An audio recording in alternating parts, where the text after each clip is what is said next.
What if your mind already knows the exact moment of its final goodbye? It's a chilling thought, but also a strangely comforting one. Could it be possible that deep within us, beyond our conscious awareness, something is quietly preparing us for the end?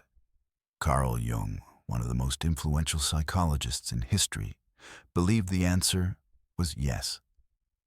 Known for his groundbreaking work on the unconscious mind and the meaning of our dreams, Jung also explored what happens in the mind and soul during the final stages of life. His research and observations on near-death experiences weren't just scientific, they were deeply human. And here's where it gets fascinating. According to Jung, the last 24 hours of life are not just a physical decline. They are a profound psychological and spiritual transformation. The mind begins to shift, the soul begins to integrate, and what happens in those final hours might change how you think about death and how you choose to live right now. Imagine this: in those last hours, someone who has been in distress for weeks suddenly becomes calm, even peaceful. Or someone who's been silent for days opens their eyes and speaks in vivid symbols, talking about doors opening or journeys beginning. These moments, Jung believed, aren't random. They are signs of something deeper at work. And that's why understanding this process isn't just about preparing for death, it's about transforming how we approach life.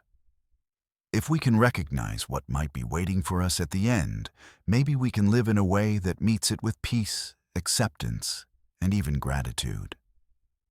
So in this video, we're going to explore what really happens in those last 24 hours through the lens of Carl Jung's insights. We'll break down the changes in the body, the mind, and the soul, and reveal the meaning behind them. Stay with me until the end, because the final insight might completely change how you see your own life. In the first stretch of those final 24 hours, roughly the first 1 to 6 hours, subtle yet undeniable changes begin to ripple through the body. The heartbeat starts to slow, the breathing becomes shallower, and energy levels drop. It's as if the body is quietly withdrawing from the physical world, step by step. But here's where it gets fascinating. Even as the body begins to slow down, the mind sometimes does the exact opposite. People who have been unresponsive for hours or even days can suddenly become strikingly alert. They might open their eyes, focus on the people in the room, and speak with surprising clarity. Carl Jung paid special attention to these sudden moments of lucidity. In his view, they were more than just a random burst of brain activity. He saw them as signs that the ego, the part of us that's constantly managing our identity and protecting our sense of self, was finally letting go. And in that release, the deeper self, the truest and most whole part of our being, could step forward. One hospice nurse shared a story that still gives me chills. She was caring for a man in his 70s who had been completely unresponsive for 2 full days. His breathing was slow and irregular, and the family had already begun their quiet goodbyes. Then, without warning, he opened his eyes and looked directly at his daughter. His voice was weak, but his words were crystal clear. "I love you. Take care of your brother."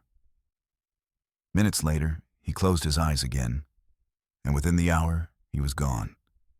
For the nurse and for Jung, this was not coincidence. It was a moment when the self, unburdened by the ego's constant chatter, was free to speak what truly mattered. Think about that for a second. How often in our daily lives do we drown in the noise of what doesn't matter? Stress over work, petty arguments, the endless scroll of distractions, while the truest things we need to say go unspoken. These lucid moments in the last hours of life are a reminder when the ego steps aside, clarity rushes in. And maybe, just maybe, we don't have to wait until the end to experience it. From a Jungian perspective, This isn't just a physical or neurological event, it's symbolic. The slowing of the body mirrors the loosening of the ego's grip.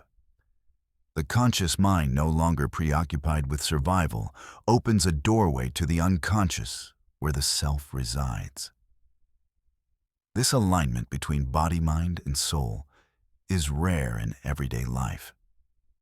But in these final hours, it becomes almost inevitable. The person shifts from managing the outer world to preparing for an inner journey. If you've ever been with someone in their last hours and witnessed one of these moments, you know how powerful they are. They're like a small miracle, a parting gift, both for the person leaving and for the loved ones staying behind. So here's a question worth asking ourselves right now. Do we really need to wait until the final chapter to let go of what doesn't matter and speak from our deepest self? Or can we start today? Because if these first hours of the final day teach us anything, it's that clarity is possible when we allow space for it. Somewhere between hour 6 and hour 12 of the final day, a fascinating shift often occurs. Words become fewer, but their meaning becomes richer. The person who is dying may start speaking in ways that seem unusual, even poetic. They might say, "I'm going on a trip," or "the door is open," or "it's almost time for the train." To an unprepared listener, it can sound like random fragments. But Carl Jung believed these phrases are far from random. They are archetypes of transition, symbolic expressions that emerge from the unconscious mind when a person stands on the threshold between life and death. In Jungian psychology, archetypes are universal symbols, images, and patterns that appear across cultures and throughout human history. They live in what Jung called the collective unconscious, a deep layer of the psyche that connects all of us. When someone nears death, Jung observed the conscious mind begins to loosen its grip, and these archetypes rise to the surface. The language becomes metaphorical because the journey ahead can't be fully explained in everyday terms. It can only be hinted at through symbols. A hospice worker once described a patient who in her last hours kept telling her family about a beautiful bridge made of light. She said she could see it stretching far into the distance, leading to a place she couldn't quite describe. She didn't seem afraid. In fact, she looked peaceful, as if the bridge itself was calling her. The family didn't know what to make of it at first. But as the hours passed, they began to understand this was her way of saying goodbye. The bridge wasn't just an image. It was a symbol of her crossing into whatever comes next. We see similar imagery in cultures all over the world: rivers to be crossed, gates to be opened, mountains to be climbed. Jung believed this is no coincidence. These are archetypal symbols of transition shared by humanity because they speak to something beyond personal experience. And here's where it gets deeply human, even if we don't know exactly what lies beyond that bridge or door. The symbols themselves bring comfort. They frame death not as an abrupt ending, but as a passage, a movement from one state of being to another. Think for a moment, if you were about to take the biggest journey of your life, what symbols would appear for you? Would it be a path through a forest, a doorway into sunlight, or maybe a familiar hand reaching out? Jung would encourage us to pay attention to the symbols that show up in our own dreams and daydreams. They might be the same images that guide us in our final moments. So in these hours, 6 to 12 before the end, we begin to hear the language of the soul. It may sound mysterious, but it carries meaning that is deeply felt, even if not fully understood. And perhaps the lesson here is simple, yet profound. When someone near the end speaks in symbols, listen closely. They may be telling you far more than their words can say. In the hours leading up to death, somewhere between the 12th and 18th hour, something happens that science can't fully explain. The dying person may look toward an empty corner of the room, smile, and start speaking to someone no one else can see. They may hear a voice or even hold out their hand as if greeting an old friend.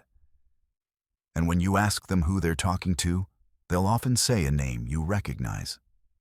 A loved one who has already passed away. Carl Jung believed these moments were more than just the brain firing off memories. In his view, they could be genuine points of contact with what he called the collective unconscious on the vast, shared realm of memory symbols and human experience that connects every soul. In this space, Jung suggested the boundary between the living and the dead becomes thinner. Those we've loved and lost may step forward to guide us through the final threshold. Whether you see this as spiritual or psychological, the effect is the same. It offers a profound sense of comfort and belonging. A hospice nurse once told me a story she could never forget. She was caring for an elderly woman in her last day of life. For hours, the woman lay quietly, her breathing steady but slow. Then her eyes suddenly lit up as if she'd just seen something beautiful. She whispered, "He's here. My husband's here. He's come to take me home." Her face softened. A small smile formed. Within minutes, she passed peacefully. For the nurse, it was one of countless times she had seen something like this happen. And for the families who witness it, these moments often replace fear with peace. You see, whether or not you believe these encounters are real in the physical sense doesn't change the emotional truth they matter. They matter because they reassure the dying that they are not alone in taking the final step. And they matter to the living who can carry the memory of that calm into their own lives. Jung might say that these encounters tap into something timeless, that the love and connection we share with others isn't destroyed by death. Instead, it becomes part of that deeper network of the psyche ready to meet us when we need it most. Have you ever been with someone in their last days and heard them talk to a loved one who had already passed? Did it frighten you, or did it bring you comfort? These moments challenge our understanding of what's possible. They blur the line between the seen and unseen, between this life and whatever comes next. And maybe that's the point. Maybe in the end, we aren't meant to cross over alone. Between hours 12 and 18, the physical body is slowing, but something else is awakening. And in that awakening, the soul seems to reach out, not just to memories, but to presences that feel vividly real. To the one who's dying, it's not a hallucination. It's a reunion. And perhaps the most comforting thought of all is this: when our own time comes, someone we love might just be waiting to take our hand and lead us home. As the final day moves into its last stretch, somewhere between hours 18 and 22, something remarkable often happens. The fear, restlessness, and tension that may have gripped the person for weeks or months seem to dissolve. In their place appears something unexpected, a deep, unshakable peace. This isn't just a momentary calm. It's a complete shift in energy. The furrowed brow softens, the breathing steadies, the hands unclench. For the loved ones gathered nearby, it can feel almost miraculous, like watching a storm suddenly give way to clear skies. Carl Jung saw this transformation not as a random occurrence, but as the culmination of an inner process. In Jungian psychology, the ego, the part of us that manages our identity, fears, and control, often resists the idea of death. It clings to life because its job is to survive. But as death nears, Jung believed the ego begins to let go. It merges with the self, the deeper whole aspect of the psyche that exists beyond fear, beyond time. This merging, he said, is what frees the mind from anxiety. In that union, there is no more fight to maintain control, because control is no longer needed. One hospice nurse shared a story of a patient in his 60s who had battled aggressive cancer for years. In his final weeks, He was often restless, checking the clock, asking the doctors for updates, unable to sit still for long. His family said he seemed constantly on edge, as if waiting for something. Then 2 days before his death, everything changed. He woke up in the morning, smiled at his daughter, and said, "I feel lighter today." For the next 48 hours, he didn't show a hint of fear. He spent the time listening to music, holding hands with his loved ones, and gazing out the window at the trees swaying in the wind. He laughed often, something he hadn't done in months. When the end finally came, it was quiet and gentle. His daughter later told the nurse, "He left the world in a way I didn't think was possible, completely at peace." Moments like these raise important questions. Do we have to wait until the final hours of life to find that kind of peace? Or can we begin loosening the ego's grip now, so that calm becomes part of the way we live? Jung's work suggests that this peace isn't exclusive to the dying. Anytime we step out of the ego's constant demands through meditation, deep connection, or simply learning to accept life as it is, we taste a bit of what this final stage offers. If you've ever seen someone you love go through this shift, you know how powerful it is. The room feels different. Conversations change. Small complaints fade into the background. What matters becomes a crystal clear love, presence, connection. So perhaps this stage between hours 18 and 22 is not only a gift to the person leaving, it's also a gift to those staying. It shows us that peace is possible, even in the face of the unknown. Jung would say that when the ego merges with the self, the fear of death is replaced by acceptance, and acceptance gives birth to serenity. That serenity isn't just the absence of fear, it's the presence of something greater. And maybe the real lesson here is this: we don't need to wait until the last chapter of our life story to live in peace. We can start turning that page today. In the final 2 hours of life between hour 22 and hour 24, something extraordinary often happens. People describe it as if their entire life begins to unfold before them, scene by scene, like a movie only they can see. It's not just a highlight reel of the big moments.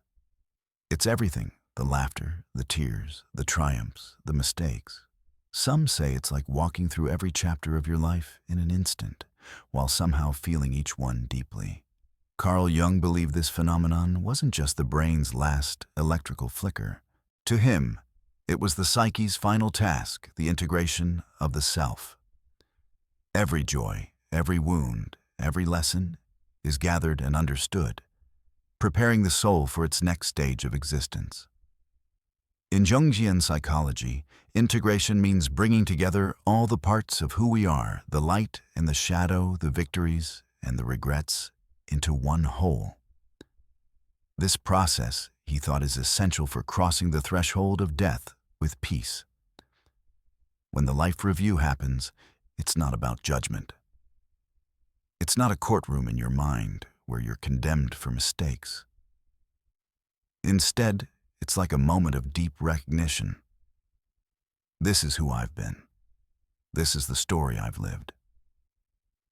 A hospice worker once shared a story of a man in his 80s who had been unconscious for most of his last day. Suddenly, he began speaking softly, not to the people in the room, but almost as if narrating to himself. "I'm 5 years old, chasing my dog in the backyard. I'm 22, holding her hand on our wedding day. I'm 38, rocking my baby to sleep. I'm 60, standing at the edge of the lake with my best friend." His voice grew quieter. It's all so beautiful. It all makes sense now. Minutes later, he was gone. For Jung, that final statement, "It all makes sense now," is the essence of the life review.